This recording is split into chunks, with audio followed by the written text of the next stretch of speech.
રાજારામ બાપુ પાટીલ લલિત કલા એકેડમી મહારાષ્ટ્ર અને મરાઠી વાંગ્મય પરિષદના સંયુક્ત ઉપક્રમે મરાઠી સાહિત્યકારોના સન્માન કાર્યક્રમનું આયોજન કરવામાં આવ્યું હતું। આ કાર્યક્રમમાં મુખ્ય અતિથિ તરીકે રાજમાતા શુભાંગીની રાજે ગાયકવાડ ખાસ ઉપસ્થિત થયા હતા, તેમજ મહારાષ્ટ્ર સરકારના પૂર્વ કેબિનેટ મંત્રી જયંત પાટીલ પણ વડોદરા આવ્યા હતા। મરાઠી વાંગ્મય પરિષદના સહયોગથી યોજાયેલ સમારોહમાં બરોડા કોલેજના ભૂતપૂર્વ વિદ્યાર્થી અને મહારાષ્ટ્રના માજી મંત્રી રાજારામ બાપુ પાટીલના નામે સ્થાપન કરવામાં આવેલ અકાદમી મરાઠી સાહિત્ય ક્ષેત્રમાં રાષ્ટ્રીય સ્તરે આગવું ફાળો આપનાર સાહિત્યકારોનું સન્માન કરવામાં આવ્યું હતું। ઉપસ્થિત મહાનુભાવો દ્વારા જ્યેષ્ઠ સાહિત્યકાર અરુણા ઢેરેને જીવન ગૌરવ પુરસ્કાર, શૈલી સાહિત્ય અને સમીક્ષા માટે ડૉક્ટર દિલીપ ધોંગડે, પ્રાયોગિક રંગભૂમિના દિગ્દર્શક અતુલ પેઠે, સાહિત્ય માટે ડૉક્ટર સચિન કેતકર અને ડૉક્ટર સંજય કરિંદકરને સન્માન ચિહ્ન સહિત પુરસ્કાર આપીને સન્માનિત કરવામાં આવ્યા હતા। લલિત કલા સન્માન પુરસ્કાર વિતરણ સમારંભનું આયોજન થયું છે, જ્યાં પુરસ્કાર આપવાના છે અનેક કલાકારોને। એ સંસ્થા ખાસ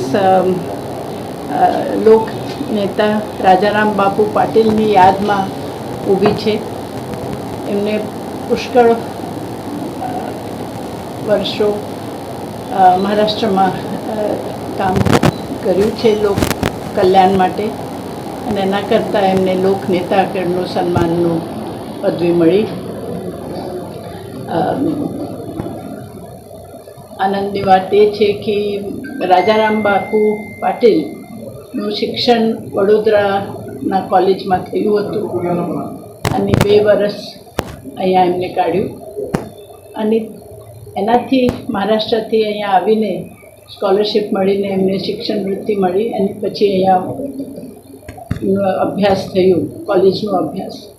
એટલે વડોદરાથી એમનું કામ, અહીંયાથી કામ વડોદરા સંસ્થાનનું તે સમય આઝાદીને પૂર્વની સમય હતું, અહીંયાનું જે એડમિનિસ્ટ્રેશન હતું એમનો અનુભવ મળ્યો,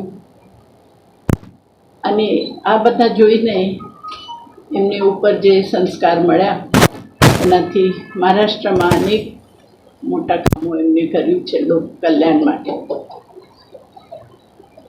તો આજ આનંદની વાત છે જે વિચાર હતો કરે, દેશની પ્રગતિ કરે અને બીજા લોકોનું પણ પ્રગતિ કરે, આ વિચારનું અનુકરણ શ્રી માનનીય રાજારામ બાપુને કર્યું, અને એક મહારાષ્ટ્રમાં એક મોટા એક લોક નેતા એમનું ખિતાબ મળ્યું છે। અનેક કામો એમનાથી થયું, અને આજ એમને યાદગીરીમાં આજ વડોદરામાં પુરસ્કાર સન્માન છે। તો હું એમનું એક અભિમાન પણ છે અને આનંદ છે, અને હું આ સંસ્થાને આભાર પણ માનું છું। ગુજરાતી સાહિત્ય અને મરાઠી સાહિત્ય ઇન્ટરલિંક છે એવું કહેવામાં આવે છે।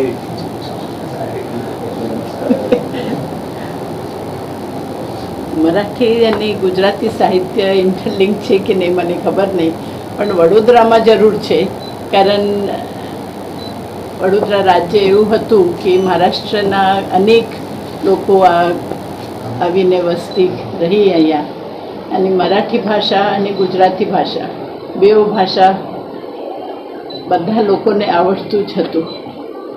હજી સુધી ગુજરાતી લોકો પણ મરાઠી ભાષા સમજે છે, અને ખાસ તો ગુજરાતની સંસ્કૃતિ અહીંયા રહી, પણ એક મહારાષ્ટ્રની કલ્ચર અને સંસ્કૃતિને કારણે અહીંયા એક સંસ્કારનું એક વાતાવરણ રહ્યું છે। તો એટલે એક બે સંસ્કૃતિનો સુંદર એક સમન્વય વડોદરા છે।